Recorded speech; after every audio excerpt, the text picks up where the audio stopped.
Hi, I'm Jeff Johnston, host of the Living Undeterred podcast. And tonight we have another special guest.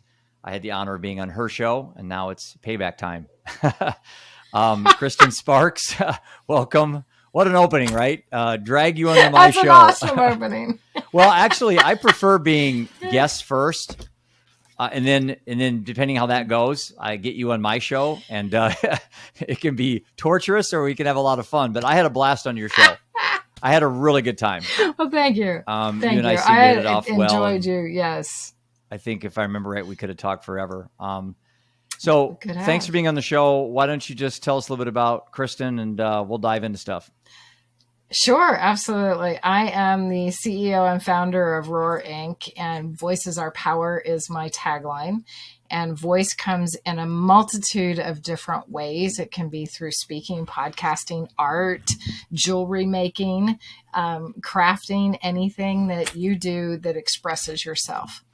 And that is really what my passion is all about, is bringing voice to those who don't have a voice, who feel like they're invisible and worthless and, unwanted, unvalued, undervalued. And I want to really bring love, joy, and grace to this world. Mm-hmm. And so that is what I work towards every day. How do you get people to speak out? I think being vulnerable is a gift for some, like you and I, and others it's a challenge, especially for Absolutely. Men. Well, it's funny. I would agree with you very much so. My wife, however, is one who also does not use her voice. I think you said that. She has a lot of capability, goodness, and so many wonderful ideas, but does not like to express them in public. Mm-hmm. So for you and I think it comes easy. I can talk to anybody. It doesn't matter who you are. You could be the president of the United States or the guy in the gutter. I just feel like we all put our pants on the same way. And so there shouldn't be any reason why we shouldn't be able to talk and to communicate, and to really be able to share with each other. Because bottom line is we're here to improve each other's lives, Yeah. And so for other people, it's not easy. And it's hard to think that way when you're someone who does talk to anybody. It's hard to think of the way that, like, what do you mean you don't express yourself? What do you mean you don't talk to people? What do you mean you don't do something with your voice? And there's people who choose not to, and then there's people who don't know how to, and then there's people who are afraid to. Mm-hmm. And I really like to work with those who are afraid to and don't know how to. And I help them find ways to bring out that innate ability that we all have inside of us, that fire, that spark. Luckily, my last name is Sparks, so I use that. I bet. I was born to that 100%. And I like to find that spark in people that really we can build from there, because everybody has it. Everybody's got a soul. Everybody's got a heart, and that spark is in there. Why do you think it's so hard for us to be good listeners? Because we like to hear ourselves talk. Mm-hmm. Yeah, our minds like to think. Our minds like to think that they think quickly. Good point. And yeah. Yeah. Well, it's kind of like people telling you that we're multitaskers. We're not. That's an impossibility with the brain. The brain can think of only one thing at one time. And pain is a really good way of understanding that. So when you have a headache or your finger hurts, that's about the only thing you can think of. But if you pinch your hand or you pinch your arm, you cannot feel your pain anymore, because your brain's now thinking of the pain that you're feeling when you pinch your arm. That really teaches you that you're not a multitasker. And so when we are listening to someone talk, we're thinking not about what they're saying, but what we're going to say next. Right. And, so it takes practice. Listeners. I had a coffee an hour ago with somebody that wanted to be on our board of our nonprofit. She reached out to me, and as we were talking, I just kind of dawned on me that I'm so busy trying to tell her about the nonprofit and all my projects. I really had to consciously pivot like midstream, like looking at her eyes. She's telling me about her story. And I thought to myself, just don't think about what you're going to say next. Listen to her story and then ask a follow-up question about something she says in her story.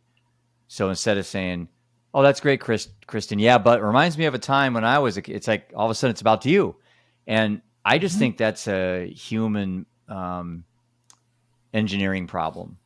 I think we are very poor at realizing, or it's difficult for us to engage a conversation, to really be inquisitive about that other person. And I am full acknowledging that I struggle with that.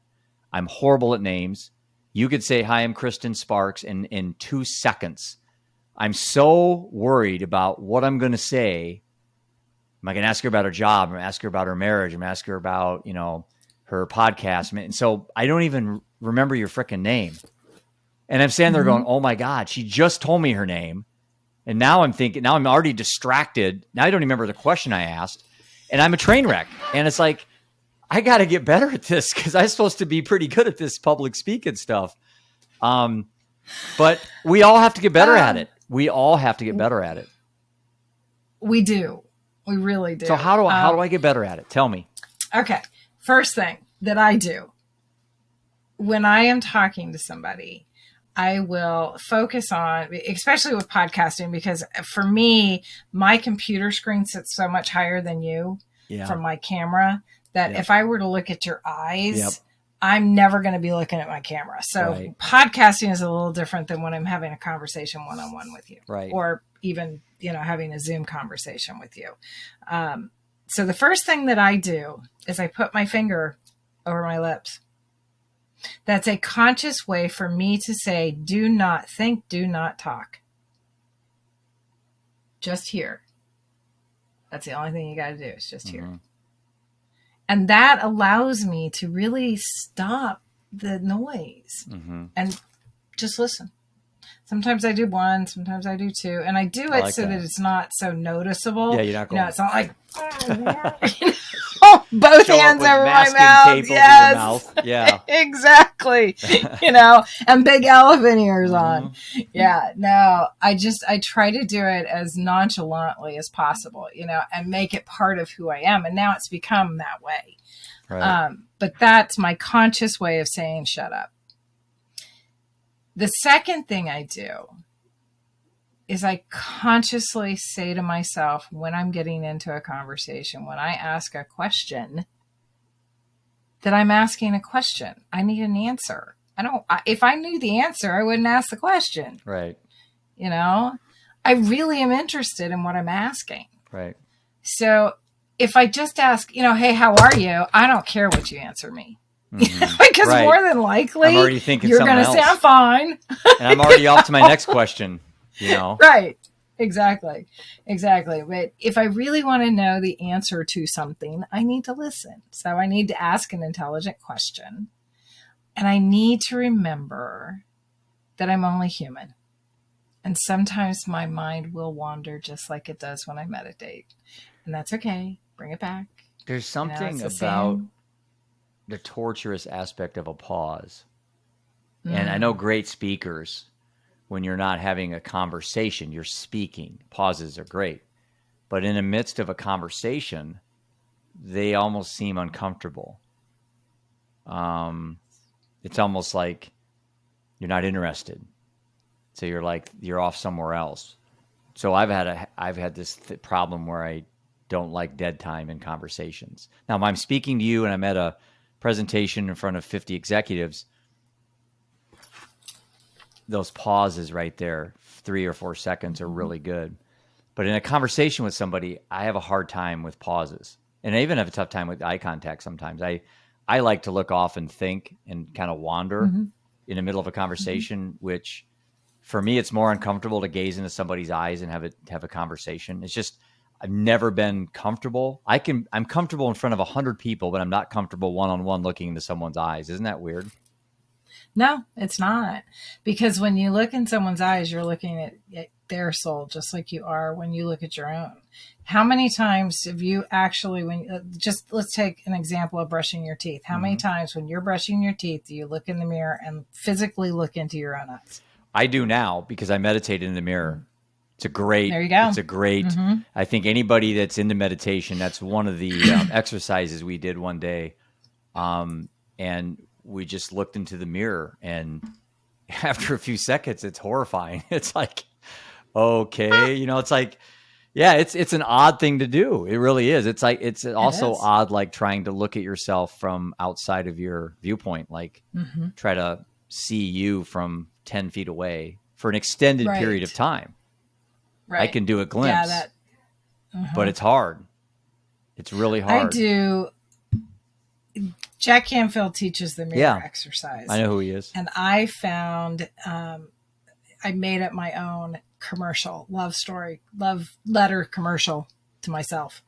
And so I do that. And it's basically Kristin, meet Kristin. She's a really important person that you need to know. And I just go from there. I talk about who I am, what I do, what I'm passionate about, and why I'm so good at this. And I brag on myself and I give myself credit for all of those successes that I've had. And it might just be that I got out of bed this morning, but that is my success and win today. So every night I give myself a pep talk. I give myself a commercial about me and a love letter to myself, because it's important that I acknowledge who I am. And I think that goes back to that whole pause in conversation, that whole ability to look someone else in the eyes while you're having that conversation. To answer your question, when I'm having a conversation with someone and I'm asking questions to them, I'm going to look them in the eye because I want them to know that I'm very interested in the answer. Right. When they ask me a question, I'm probably going to wonder. I might even wonder while they're talking because I'm thinking about what they're saying. Right. But when I'm asking the question, I want them to know that they are the most important part of this whole conversation. Yeah, I just think you take kids today and their inability to just simple human interaction qualities that we all learned when we were younger. Handshakes, firm handshake, looking someone in the eye, selling an idea, like an intangible idea, like a dream versus a car. That's a tangible thing that anyone can sell a car, but to sell a vision or an idea, that's more difficult. I think kids today really struggle with that. And it's that inability for them to maintain any length of time of interaction, with somebody. And the ones that are good at it, they move ahead quickly in this age of kids today. Right. Yeah, because they're different. They're not. They're the outlier. They're the outlier.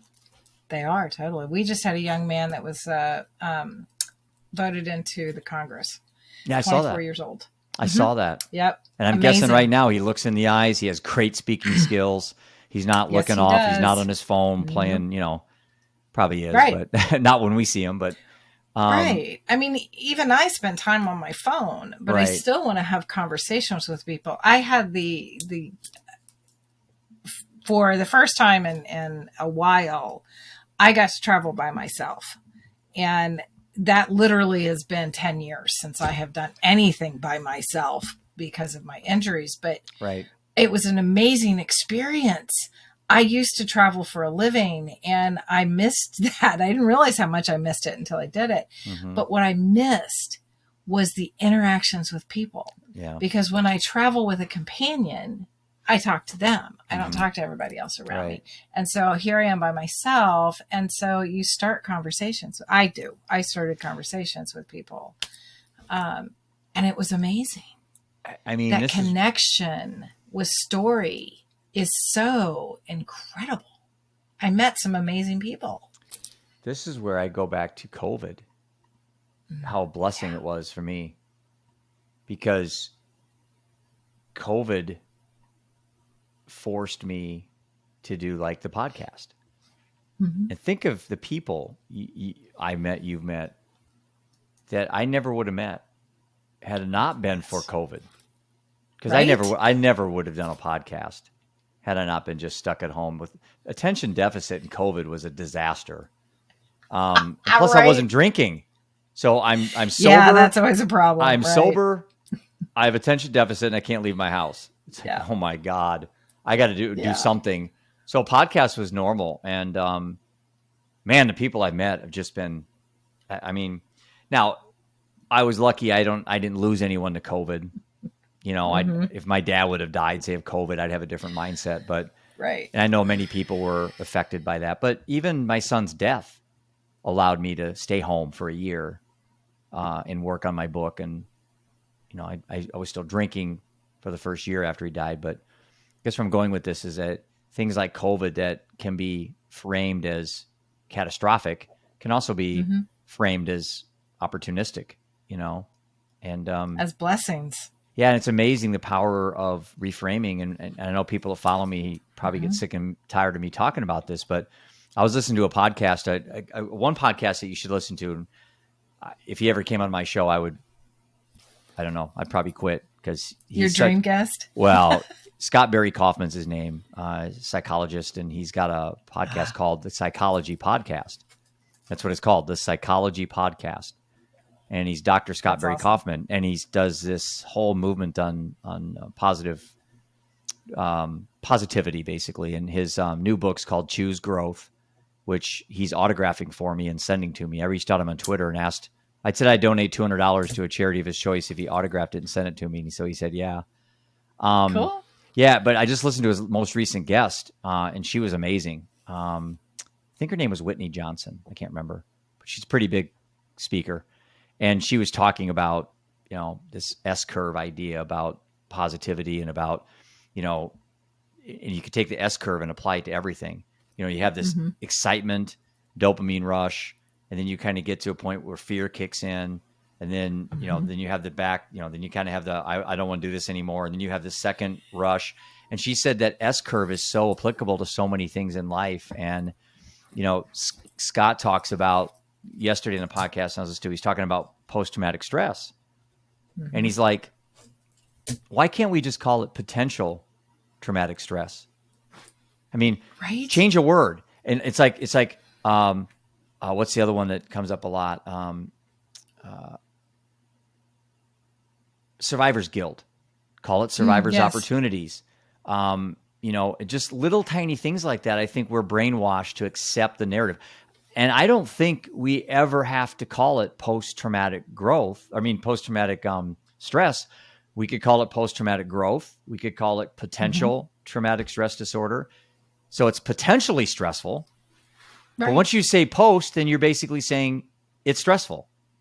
Right.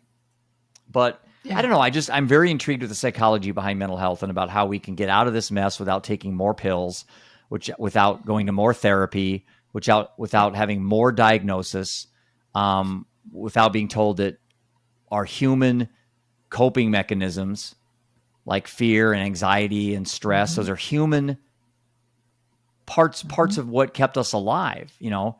Oh yeah. If you heard the bushes, you know, rumbling, is that the wind or is that a lion? And so you learned stress, you learned anxiety, you learned how to run, and it kept you alive.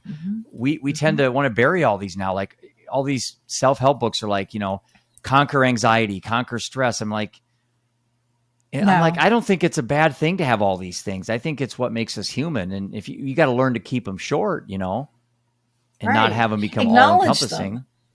You know, you need to acknowledge them. Right. You need to say, I'm feeling overwhelmed and stressed right now. Okay, let me take a little break. I've got tools to deal with this. You know, and there's a multitude of different tools that are not drug related, that are not bury your head in the sand related, that you can use. And one of the easiest is your amygdala. And I'll give you a little trick with that. So there's all this, you know, you can use essential oils with it. You can do some other things, but if you don't have essential oils in your house, you can grab vanilla that you use in cooking, cinnamon, basil that you might have growing in the garden. You have a tomato. for that matter. What you want to do is just stop the amygdala from reacting to whatever is happening. So you're overwhelmed. You grab some cinnamon and you say, okay, I am overwhelmed. I'm not dealing with it well. I'm going to just sit here for a second, and you open the lid to the cinnamon. You don't even have to stick it up your nose because that'll make you sneeze. Right. Just open it up and you can smell it. And that immediately changes the physiology of what's happening in your brain. Immediately. You don't even need to go through, I mean, there's programs, that if you say this to yourself and that to yourself, you just need to stop the reactive part of what's happening so that you can actually accept, okay, I was overwhelmed. Okay, maybe I need to rethink how I'm looking at whatever is happening with what I'm overwhelmed on, and change that narrative. You get to decide what your story is. I grew up in an extremely dysfunctional head in the sand family. We had a lot of trauma, a lot of drama, but every time I speak the story, I re-traumatize myself and the people that I speak that story to. I'm not disconnecting from the story. I'm not saying it didn't happen. Right. I went through, rape and sexual assault and, drug abuse and mental health issues and all of the things that make up trauma. They were there. I drew to myself some people who continued that same behavior because I didn't know how to get out of it until I did. Right.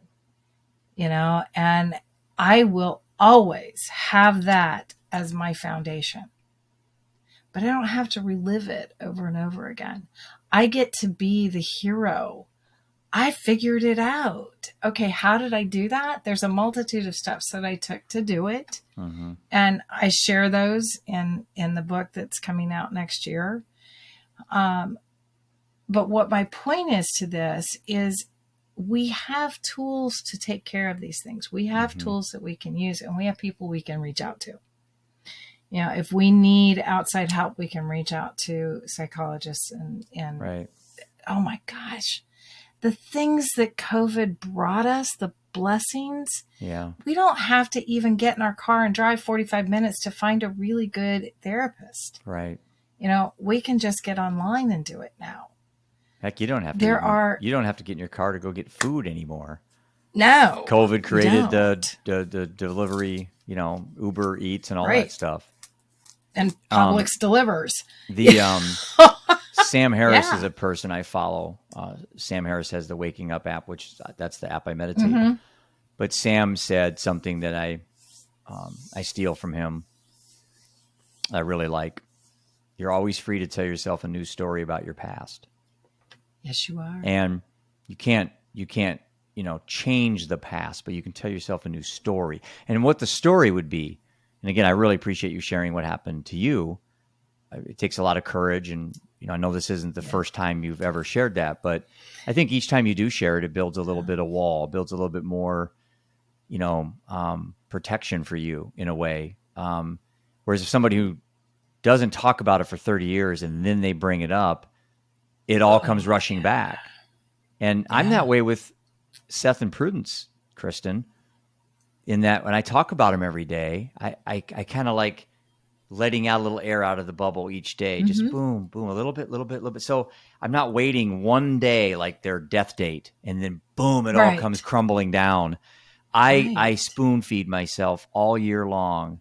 And that's what you're doing. And that's what I think you're trying to tell your customers, your clients, people that follow you. Yeah, that's exactly. Is you have a past.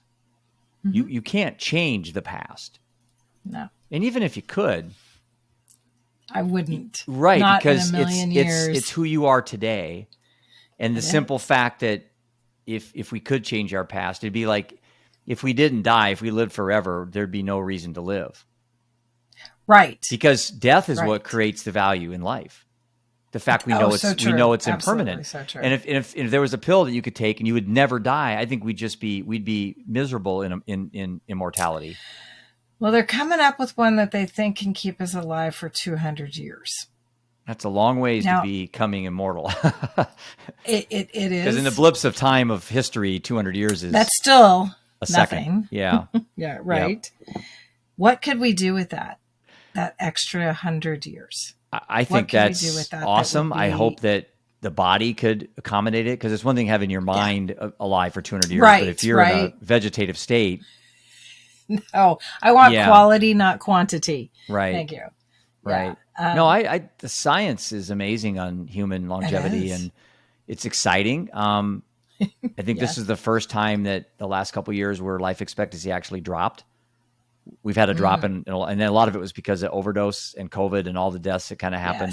Yes. A lot of but suicide. The trend has been we're living longer. But it's not about just living longer. It's living a good quality life longer. It is. Right.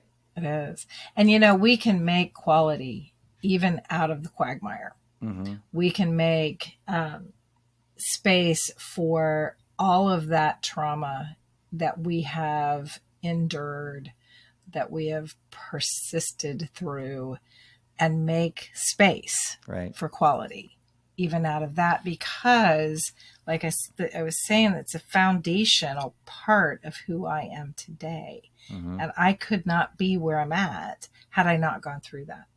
And so that's what I do with clients, is bridge that gap between that you have lived through and where you want to go. And where do you want to be in your life? How do you want that life to be? Well, I had a question for you that we talked about on your show. I think the listeners would like to hear your thoughts on this, but how do you define spirituality, and what's that mean to you? Oh, that's a good one. Of course it is. I love that question. I wouldn't ask it. Right? Exactly. I love that question. Spirituality for me is changed over the years. Let me put it that way. Mm-hmm.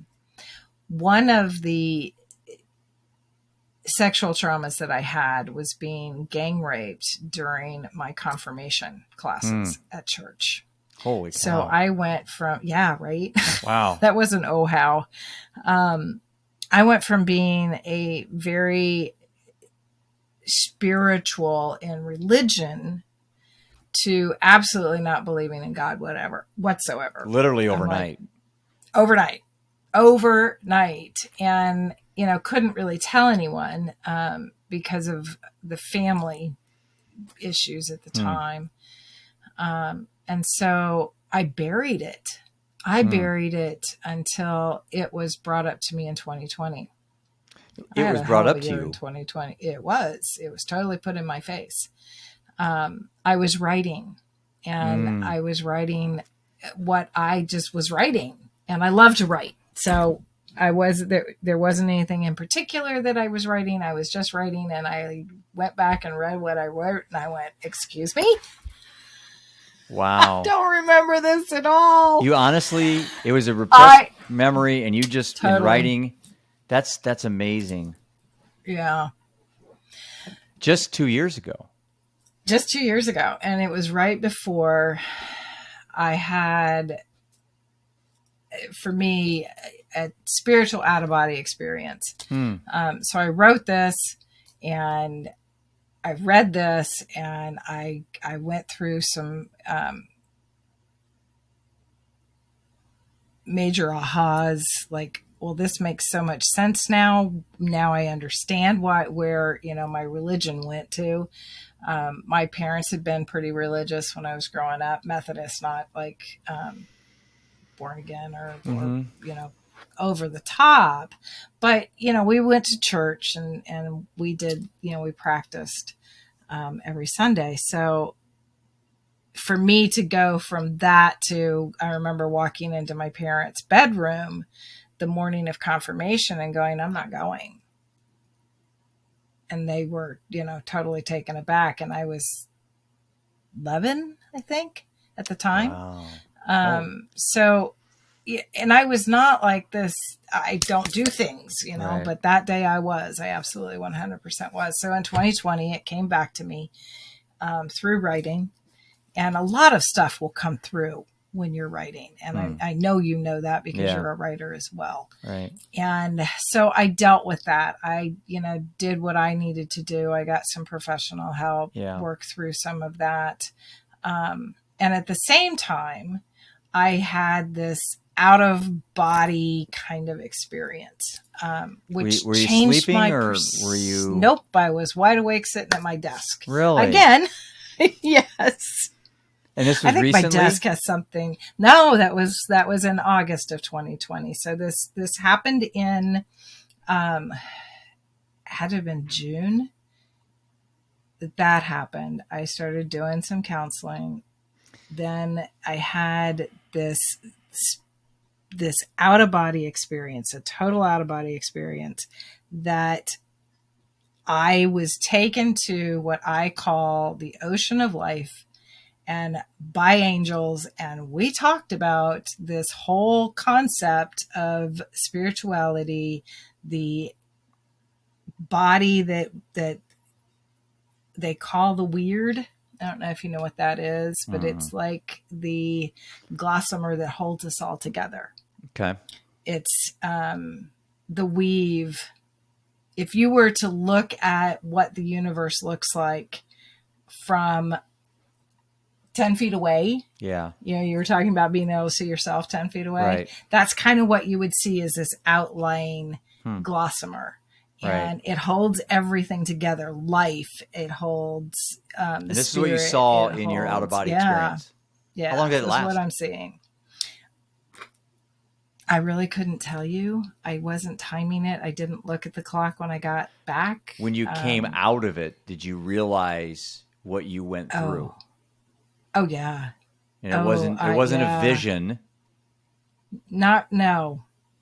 No, it was not a vision. It Interesting. Was absolutely, yeah. Do you attribute it to like a religious experience, but non-religious? Like, because people have like literally seen God, they claim, in those type of moments. Yeah, I mean, to me, I feel like it touched the face of God. Interesting. I don't see it as a person. Right. Like again, it's more spiritual versus religious. Yeah. Right. Very much so. And a week later, I was diagnosed with cancer that was esophageal cancer. And the really weird part was, had this doctor who found the cancer had me sign this document before he went in to do the radio ablation that he was doing, he would have killed me. Because he would have cut the tumor out. And I had the type of cancer that was like immediately spread through the body. If you cut the tumor open. Oh, sure. Yep. Yeah, kind of thing. So he didn't have me sign the document just by accident. Well, for me, that was not just by accident. Right. And there was an absolute reason why I didn't sign that document. And I went through some aggressive chemo. I went through aggressive radiation. Ended up, this would have been my 4th time dying from starvation because I couldn't eat. I couldn't drink. I couldn't do anything before they were actually able to get the feeding tube in because it was 2020. My wife wasn't able to advocate for me because she couldn't go into the doctor with me. It was bad, So, and the 4th time, because I had died 3 times prior to that on a allergy to opioids and went into anaphylactic shock, throat closes up, heart stops, have to, electrocute me to come back to life again. So I attribute the ability to have this out-of-body experience because I've already been there. Right. I had already, now I don't remember seeing stuff when I would go through the death, but I really feel like that's why I was able to. Do you think you'll have another back. one? Do you think you tapped like some portal where now you have I'm permission to perfectly, you have like permission to go into it because you have already. I mean, I think I probably could if I wanted to. I don't know that I necessarily need to at this point. it's interesting. Because I've been there. It's interesting. Yeah. There's so much to the mind that we don't know. I mean, there's just so much untapped potential, and that's where my real keen interest in psychedelics for mental health right now lie. Yes. I've never done them. Full disclosure, I've never even smoked pot. No, but I am going to be going on an ayahuasca retreat probably in the next year. Where are you going to go? Well, a good friend of mine, not a good friend, but someone I know, I had him on my podcast, Jonathan DePotter. He runs Behold retreats. And I actually read about him in Forbes or something, and I reached out to him, and he came on my podcast from Thailand. It was pretty cool.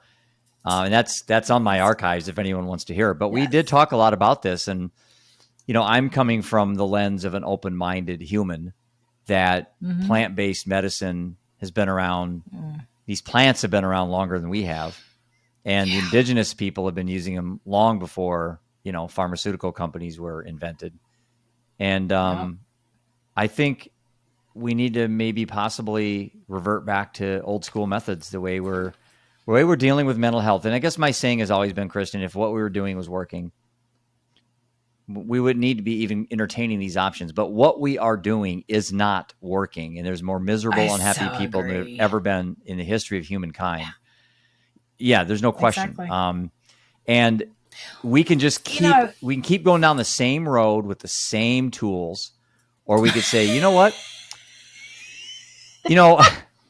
There was some really. I am so laughing and I'm going to interrupt you. No, fine. Because go ahead. What you just said is the definition of insanity. I know, and that's what we do. That's what our society does, especially with mental health. It's like, let's build another rehab facility. Let's give another. Let's find another diagnosis. Let's get more data. I love that. Right. I love that. Yes. We got a 5-year-old kid. Yes. Let's get more data. Right. It's like, it's like my analogy's always been, and people that heard this will get nauseated by this, but it's like, do we need another label on the candy bar to know that it's bad for us? Do we need more data? Beautiful. Do we need more data on weight loss? Yeah. We don't. I mean, it's pretty clear for most people, it's net negative calories or fat and all that. It's like you consume more than you burn off. Odds are pretty high, unless you have a super massive high metabolism you'd burn off more. But odds are, if you're consuming over time more than you use, you'll put on body weight. And my dad's always said that. And I grew up in a very pragmatic doctor household. And so, I see people struggle with weight loss, and I see people struggle with these things. And I think people will say, well, we need more information on this stuff. And it's like, if labels helped at all, then we wouldn't be the heaviest industrial country in the world and getting bigger. We didn't have labels growing up as kids, and everyone was in better health, 80 years ago. We played in the mud. We ate the mud. We were outside 99.9% of the time. Right. I don't think I was ever in my house. Never. Especially, even in the wintertime. And I lived in Ohio, not that it was the great White North, but for me it was, coming from Texas. Yeah. So we have snow cold right now in Iowa, so. Yeah, I heard. I thank you. We're going to, we were 70 the other day, and I was bundled up in my sweats. So. Wow. I don't want to hear it. Well, right? I was 85 in Honduras, so just last week. So. Yeah, I know. Well, so let's talk. I am so into the ayahuasca. I was supposed to go this past summer and wasn't able to. Have you done one yet? A retreat? I haven't, but I can tell you, full disclosure, that I have done LSD. Yeah. In my younger days. Psilocybin? And no. That's the one that is really getting all the weight, because I think it's non-addictive, seems to be pretty prevalent. I think you can grow it yourself. Yes. Yes. And I think there are now states that are legalizing, psychedelics. But again, I'm just seeking more options for people. And I'm not an advocate for psychedelic use. I'm an advocate for better mental health. Right. And that's what people get really distracted when they say, geez, Jeff, how could you even entertain that? And I said, how can you not? How can we not? Right. Just because you think these things are bad, what's your thoughts on alcohol? Exactly. What's your thoughts on just because it's legal? What's your thoughts on taking 2 Advil every day or 2 Aleve every day? What's that do to your liver and your kidneys and stuff? So oh my goodness, you can on one side of your mouth say, "Oh, alcohol because it's legal and it's advertised every day on TV, it's okay." But since marijuana is illegal or these drugs are illegal, they're not okay. I just think that's so Stone Age mentality. It truly is. I mean, you look at my opioid, not addiction. Sorry, my opioid allergy. I've got chronic pain from the fall that I had in 2013. And so they put me on tramadol. I was on tramadol for not even 30 days, and I was planning my demise. Wow. I had the side effect of suicidal tendencies hit me so hard that I literally spent an entire week researching how I could make sure that I didn't end up a vegetable. Did you know these were potential side effects? I did not when I started taking it. I still didn't even when I was researching whether I could take enough tramadol to die. Wow. It didn't say, oh, by the way, suicide is a side effect of this and you might want to call your doctor. Right. Wouldn't that have been a good label to put on it? Sure. That makes too much sense.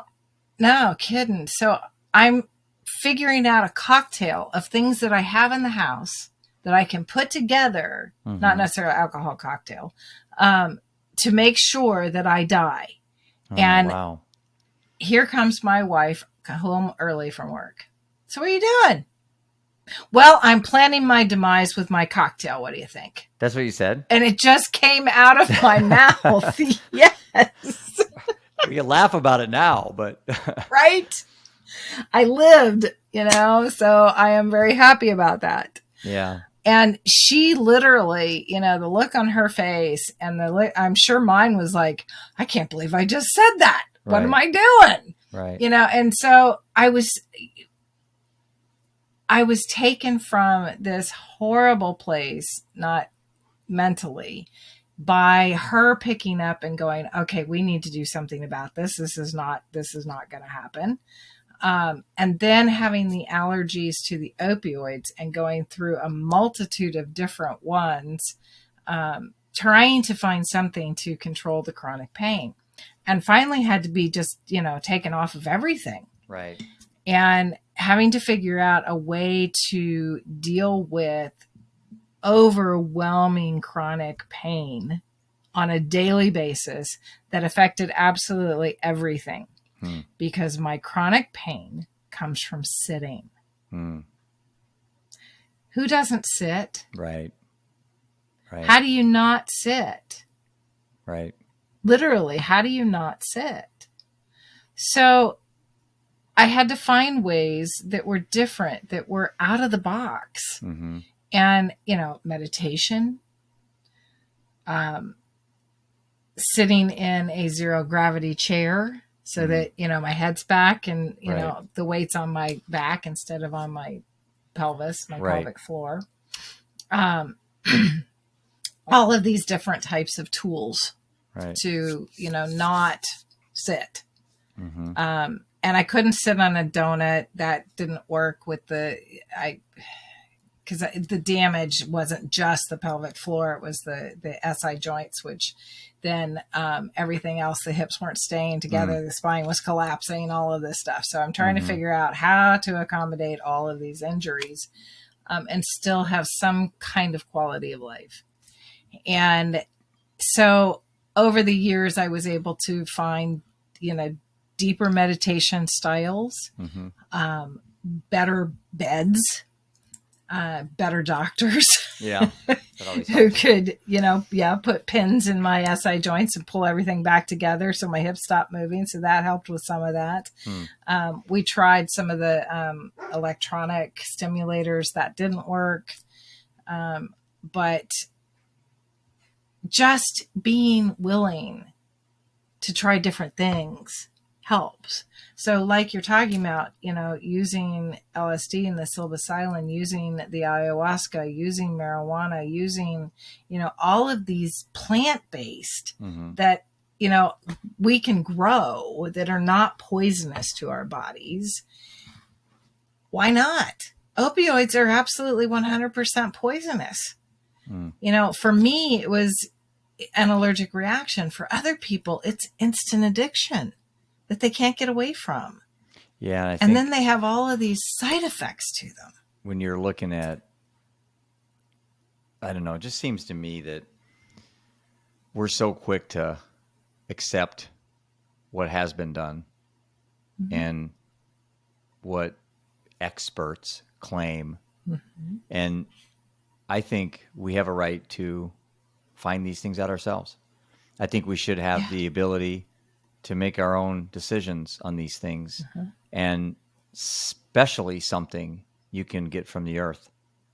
And the fact that you could take a root from a tree, take something else, a plant, boil it for a while, throw in some dirt and drink it, and that's illegal.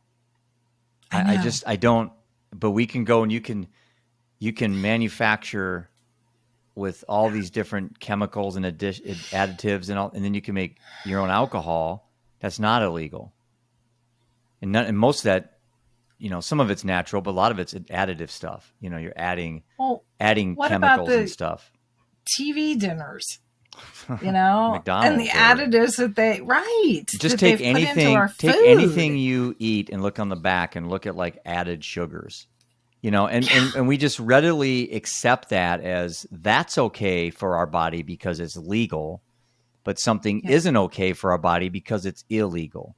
Well, maybe the fact it's illegal has nothing to do with whether it's okay or not okay for our body. Maybe it's more of a feature of controlling behavior or revenue potential issues with that. It always seems to always come back to money somehow.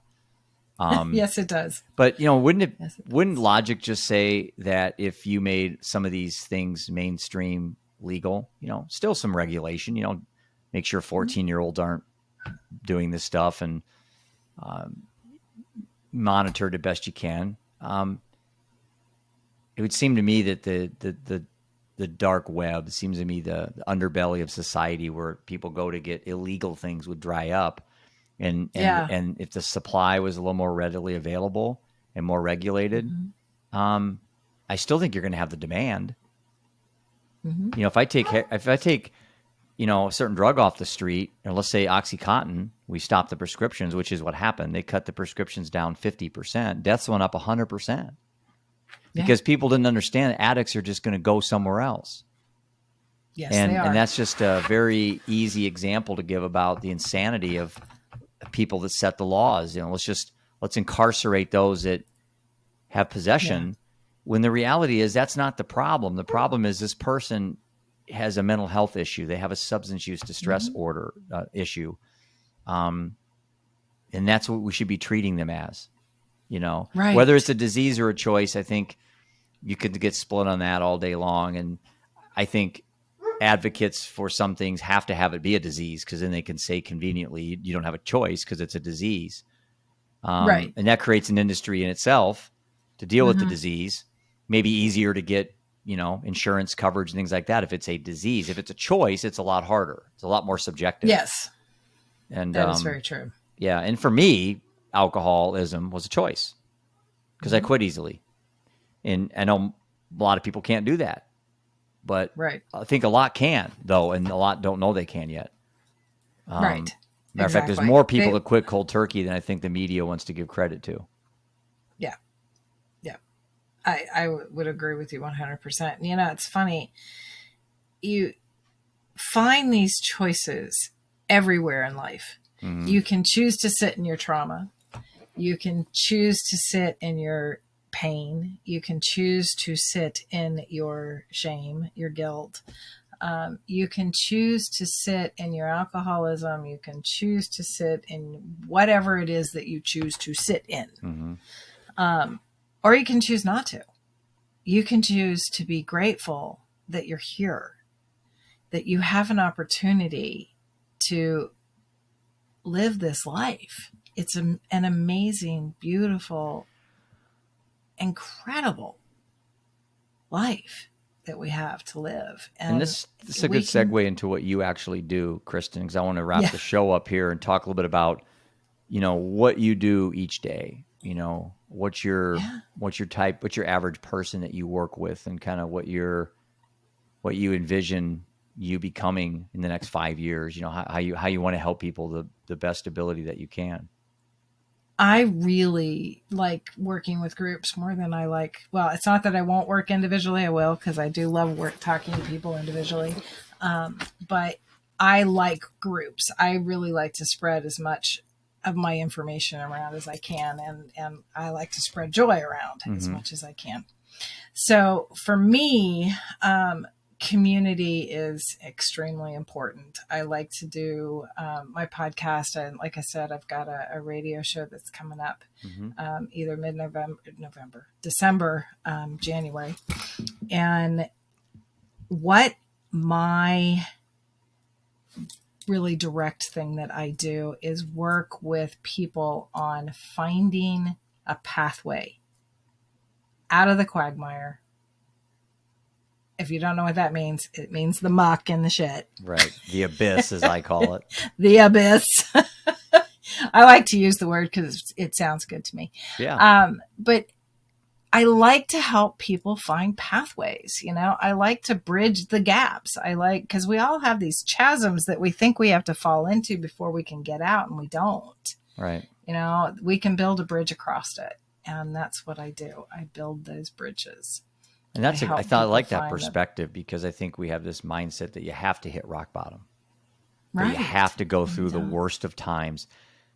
I like that bridge idea. You could have, here's you today, here's rock bottom. You could build a bridge right across the middle. So when you start falling, you hit that bridge, and then you go back to the life that you want to live, and you never hit rock bottom. Mm-hmm. Because, today with rock bottom can be death. It can be. For some it's prison, some it's divorce, some it's bankruptcy. But rock bottom today seems to be a lot more prevalent to be death. Yeah. Yeah. Which just doesn't. We don't have to subscribe to these narratives. Even just the idea of suffering. We don't have to subscribe just because somebody is suffering. I'm not going to say it's their problem, but it's not your life. I mean, you can choose your suffering. Right. And there's a good book out there. I don't remember who wrote it. It's called Choose Suffering, or Chosen Suffering, I think it's called. And that's that mindset that we talked about. So let's just wrap this up with, how about people that just can't do that? There are just people out there that just, you and I seem to be kind of wired this way. I've been through some trauma. You've been through some unimaginable trauma. And to sit there and we can laugh, we can smile, we can thrive. A lot of people say, these aren't funny topics, guys. Why can you laugh and smile? And I'm thinking, you have to. So what do you tell somebody that just can't get past their past? You can be the hero in your own story, or you can choose to be the damsel in distress. Or the villain. If you want to be, or the villain, if you want someone to save you, the only one that's going to do that is you. Mm-hmm. I can guide you. I can show you some tools. There are a multitude of other people who can do that.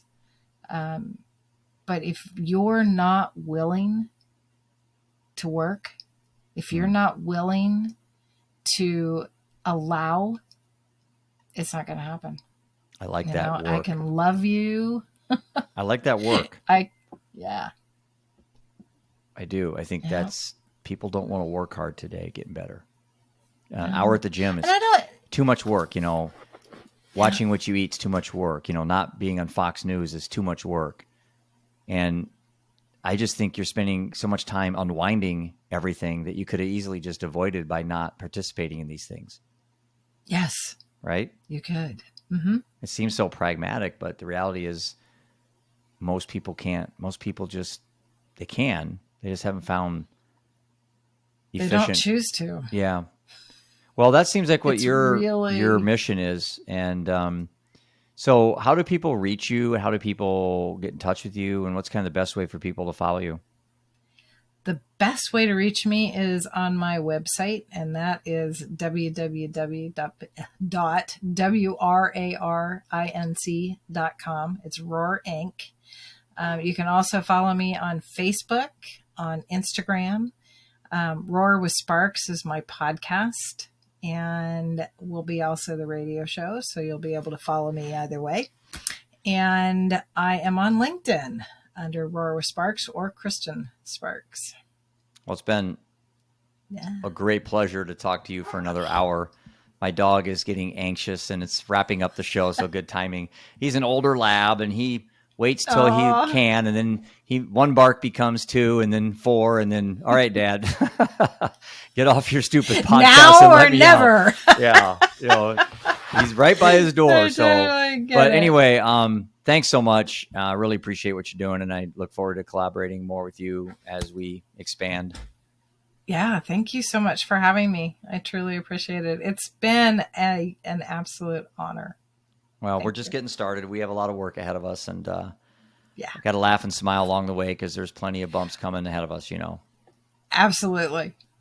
Yeah. Well, have a great evening, and again, thanks for being on the show.